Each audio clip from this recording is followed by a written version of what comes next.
Alright, so আমরা যেহেতু এখন আমাদের এই হেডেক প্রজেক্টের ন্যাপবার এবং সাথে সাথে সাইড বারের স্ট্রাকচারটাকে তৈরি করে ফেলছি, সেহেতু এখন আমাদের উচিত এই দুইটা জিনিসকে একটু ডাইনামিক করে ফেলা। কারণ আমরা যদি একটা ই কমার্স ওয়েবসাইট বানাই, সেই ক্ষেত্রে অনেক ধরনের ক্যাটাগরিজ থাকতে পারে, অনেক ধরনের ব্র্যান্ডস থাকতে পারে। সেই সকল জিনিসপাতিগুলা মাঝে মধ্যেই চেঞ্জ হইতে থাকবে, এবং আমরা যদি সেগুলোকে ম্যানুয়ালি করতে চাই তাহলে এটা বিশাল বড় হ্যাসেলের রূপান্তর হবে। সো এই কারণেই আমাদের কিছু ডাটা দরকার। আমি এই জন্য কিছু ডামি ডাটাকে তৈরি করে রাখছিলাম, ওগুলাকে আমি এখানে জাস্ট কপি করে পেস্ট করে দিব এবং লেট মি এক্সপ্লেইন যে এই ডামি ডাটাগুলোর কাজগুলা কি। সো আমি এটাকে কপি করে আমাদের ডাটা ফোল্ডারটার ভেতরে পেস্ট করে দিব, এবং আমরা যদি একটু লক্ষ্য করি এখন আমাদের ডাটাগুলার দিকে, ডাটার ভেতরে আমরা অনেকগুলো আইকনকে এখানে ইম্পোর্ট করে নিয়েছি, এবং সাথে সাথে আমরা এখানে nav data নামক একটা ভ্যারিয়েবলকে নিছি, যেটা হচ্ছে একটা অ্যারে অফ অবজেক্টস, এবং প্রত্যেকটা অবজেক্টের ভেতরেই আমরা একটা টাইটেলকে দেখতে পারতেছি এবং একটা লিঙ্ককে দেখতে পারতেছি, এবং সেই লিঙ্কগুলা হচ্ছে আরেকটা অ্যারে অফ অবজেক্ট, যেগুলোর ভেতরে প্রত্যেকটা অবজেক্টে একটা লেবেল আছে, তার একটা আইকন আছে এবং সেটার একটা ইউআরএল আছে। এবং আমরা এই ডাটাটাকে ব্যবহার করেই আমাদের সাইড বার এবং ন্যাপ বারটাকে একটু ডাইনামিক করার চেষ্টা করব।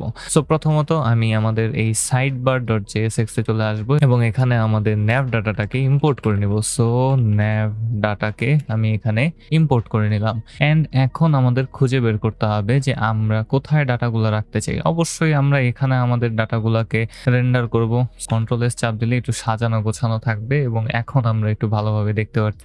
সো এখন আমাদের কি করতে হবে, যে এখানে যে আমি ম্যানুয়ালি আমাদের আনঅর্ডার্ড লিস্টগুলোকে তৈরি করছিলাম, এগুলার বদলে আমরা আমাদের ন্যাপ ডাটার ভেতর দিয়ে লুপ থ্রু করতে পারি এবং প্রত্যেকটা এলিমেন্টকে নিয়ে একটা একটা অবজেক্টকে আমাদের স্ক্রিনে রেন্ডার করে ফেলতে পারি, এবং বাকি সব কিছু আসলে ধরতে গেলে আগের মতোই থাকবে, কোনো ধরনের চেঞ্জেস আসবে না। সো আমি জাস্ট আমাদের এই ক্যানভাস বডির ভিতরে একটা এক্সপ্রেশনকে নিয়ে সেখানে ন্যাপ ডাটার ভেতর দিয়ে ম্যাপ করব।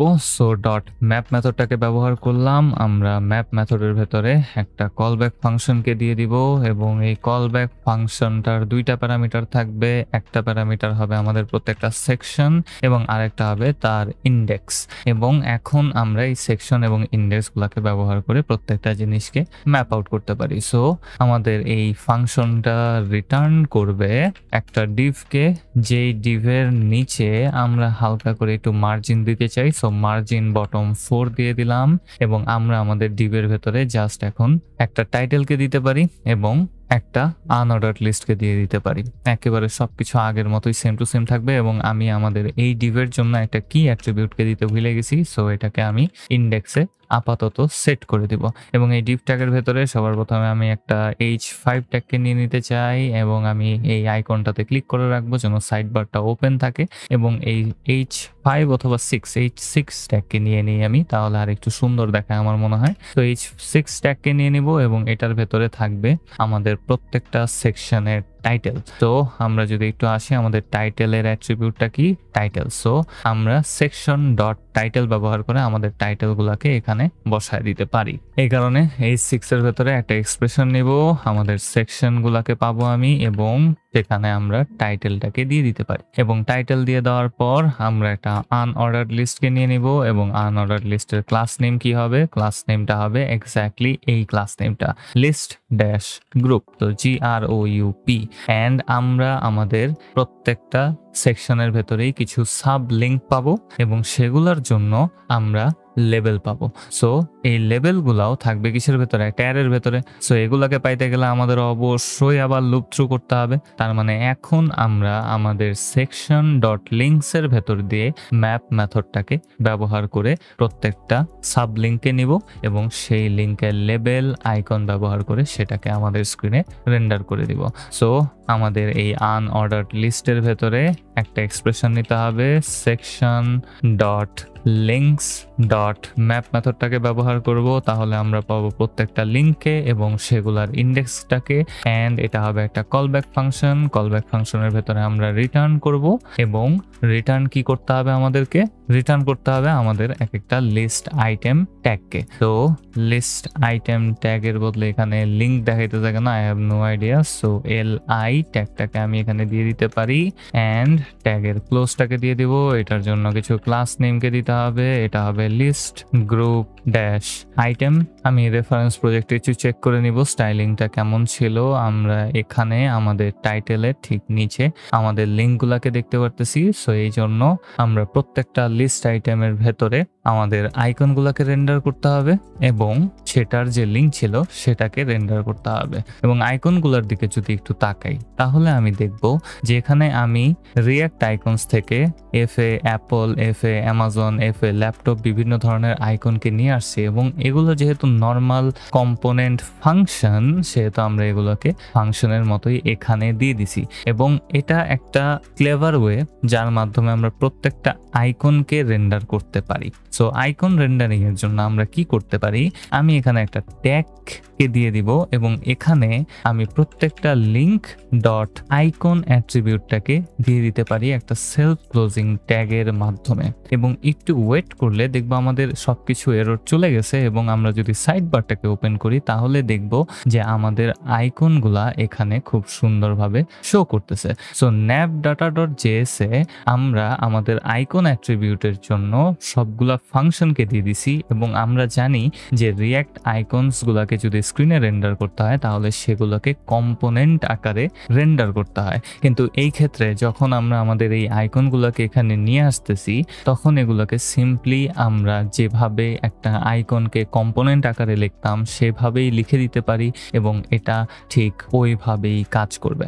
এবং আমি এটা ডানে বামে একটু মার্জিন দিয়ে দিতে চাই, সো এই কারণে আমি এখানে একটা ক্লাস নেম দিয়ে দিব me-2 এবং আমাদের এই লিঙ্কের নিচেই আমি আমাদের সাব লিঙ্কগুলোকে রেন্ডার করতে পারি। সো একটা এ ট্যাগকে নিয়ে নিলাম এবং এটার ভেতরে আমরা href এ দিয়ে দিব আমাদের লিঙ্ক ডট ইউআরএলটাকে এবং লিঙ্ক ডট ইউআরএলটা দিয়ে দেওয়ার পর আমরা এখানে কোনো কিছুই দেখতে পারতেছি না কারণ আমাদের লিঙ্কের ভেতরে কিছু লেখা হয় নাই। সো লিঙ্কের লেভেলটা এখানে দিয়ে দিতে হবে, লিঙ্ক ডট লেভেলটাকে আমরা এখানে দিয়ে দিব এবং একটু ওয়েট করলে আমরা দেখব যে আমাদের সকল জিনিসগুলা খুব সুন্দরভাবেই এখানে রেন্ডার হয়ে গেছে। সো ব্র্যান্ডস, ক্যাটাগরিজ, ডিলস এগুলো একেবারে হুবহু আমাদের রেফারেন্সেসের মতোই লাগতেছে এবং আমরা আমাদের নিচে থেকে এই যে আনঅর্ডার্ড লিস্টগুলো ছিল এগুলোকে এখন সরাই দিতে পারি অ্যান্ড আমাদের সাব মেনু ধরতে গেলে রেডি হয়ে গেল। এবং এই এক্স্যাক্টলি সেম কাজটাই আমরা করতে পারি আমাদের ন্যাপ বারের জন্য।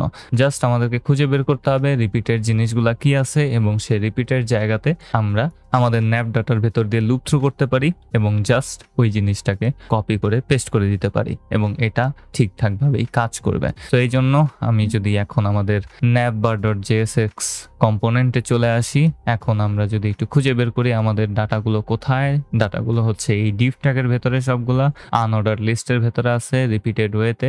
আমি স্ক্রিনটাকে একটু ছোট করে দিব অ্যান্ড এখানে আমরা দেখতে পারতেছি যে আমাদের হোম হোম হোম লেখা আছে এবং এটার পরিবর্তে আমরা জাস্ট আমাদের ডাটাগুলোকে এখন এখানে ব্যবহার করতে পারি। সো আমি এখান থেকে সকল লিস্ট আইটেমকে সরায় দিব কারণ এগুলার কোনো দরকার নাই এবং আমি এখানে nav.data.map মেথডটাকে ব্যবহার করতে পারি। এটার ভেতরে আমরা প্রত্যেকটা সেকশনকে পাওয়া যাব এবং সেগুলোর ইন্ডেক্সকে পাওয়া যাব এবং আমি একটা ফাংশনের ভেতরে এখন রিটার্ন করে দিতে পারি আমাদের লিস্ট আইটেমগুলোকে। তো লিস্ট আইটেম ট্যাগটাকে এখানে নিয়ে নিলাম, এটার একটা ক্লাস নেমকে দিয়ে দিতে হবে, এইগুলা হবে nav-item। সো nav-item ক্লাসটাকে এখানে দিয়ে দিলাম এবং আমাদের একটু মার্জিন দিয়ে দেওয়া উচিত। সো mx-2 দিয়ে দেওয়ার পর কোনো কিছুই হবে না কারণ আমরা কোনো লিস্ট আইটেম এখনো রেন্ডার করি নাই অ্যান্ড লিস্ট আইটেম ট্যাগের জন্য একটা কি অ্যাট্রিবিউটকে দিয়ে দিতে হবে। সো কি অ্যাট্রিবিউট এর ভেতরে ইন্ডেক্সটাকে আমরা দিয়ে দিতে পারি অ্যান্ড আমরা লিস্ট আইটেমের ভেতরে জাস্ট এখন আমাদের লিঙ্কগুলোকে রেন্ডার করতে পারি। সো সবার প্রথমে আমরা একটা এ ট্যাগকে নিয়ে নিব, এই এ ট্যাগের ভেতরে আমরা href আকারে জাস্ট একটা হ্যাশট্যাগকে দিয়ে দিতে পারি, অন্য কোনো কিছুর এখানে আপাতত দরকার নাই। এটার জন্য কিছু ক্লাস নেমকে দিয়ে দেওয়া দরকার, এটা হবে nav link। So nav link class নেমটাকে দিয়ে দিলাম, এটা টেক্সট দিতে হবে হোয়াইট, সাদা যেন থাকে অ্যান্ড দেন আমরা আমাদের সেকশনগুলোকে এখানে রেন্ডার করতে পারি। সো সেকশন ডট টাইটেল অ্যাট্রিবিউটটাকে এখানে দিয়ে দিলাম এবং ওয়েট করলে দেখবো যে এখান থেকে ব্র্যান্ডস, ক্যাটাগরিজ এবং ডিলস লেখাটা চলে আসছে। এন্ড আমি এখানে ন্যাভ লিঙ্কে আরেকবার ভুল করছি। অলরাইট, সো ন্যাভ লিঙ্কের জায়গায় আমি ম্যাভ লিঙ্ক লিখছি। আগের ভিডিওতে খুব সম্ভবত আমি নেভ লিঙ্ক লিখছিলাম এবং এই ক্ষেত্রে আমি ম্যাভ লিঙ্ক লিখছি। অলরাইট, কি আর করার আছে ভাই।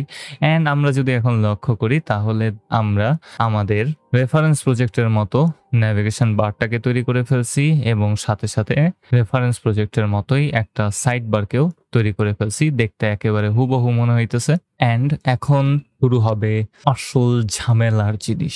রেফারেন্স প্রজেক্টে যদি আসি তাহলে দেখব যে আমরা প্রত্যেকটা সেকশনের উপর দিয়ে হোভার করলে একটা সুন্দর অ্যানিমেশনের মাধ্যমে, যে অ্যানিমেশনটা বানাইতে যে আমার মেজাজ খারাপ হয়ে যেতেছিল ওই অ্যানিমেশনটাকে, এন্ড আমরা অ্যানিমেশন হওয়া এই যে বাক্সটা আছে না, এই বাক্সের উপরে গেলেও এটা গায়েব হয়ে যাইতেছে না। এন্ড আমরা লিঙ্কগুলোতে ক্লিক করতে পারতেছি। পরের ভিডিও থেকে আমরা এই হেডারটা, আসল হেডেকটা বানানো শুরু করতে চাইতেছি। সো আর কি বলবো ভাই, পরের ভিডিওতে কথা হবে।